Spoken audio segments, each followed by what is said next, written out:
Du passé, faisons table rase. C'est l'actualité du port du Havre. Les pelleteuses viennent d'attaquer l'ancienne gare maritime des transatlantiques.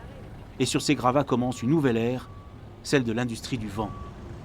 Après la signature de 2 commandes fermes, Siemens Gamesa vient de lancer sur ce quai la construction de son usine d'éoliennes en mer, une grosse usine. C'est une première mondiale d'avoir une usine d'éolien dans laquelle on construit à la fois les nacelles et les pales. Ça se fait nulle part ailleurs au monde. Le chantier durera 18 mois. Les installations s'étendront sur plusieurs kilomètres. Les quais seront renforcés pour supporter l'embarquement des machines de plusieurs dizaines de tonnes. La production commencera fin 2021. À terme, 750 emplois pérennes avec de nouvelles compétences.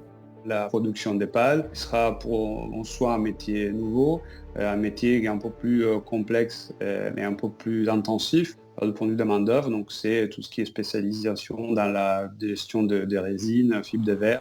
L'usine du Havre fournira 71 éoliennes pour le parc de Fécamp, après une escale pour assemblage à Cherbourg. EDF, l'exploitant, annonce une capacité de production pouvant alimenter plus de la moitié de la Seine-Maritime. Et à terre, derrière le musée des pêcheries sera construit le centre de maintenance, avec là aussi des emplois à la clé quand commencera l'exploitation en 2023.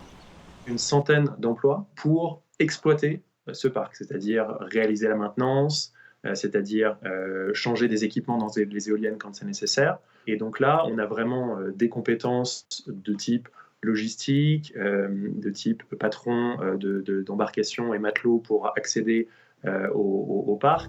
Un parc, c'est 2 milliards d'euros d'investissement. EDF validera bientôt celui de Courseulles-sur-Mer.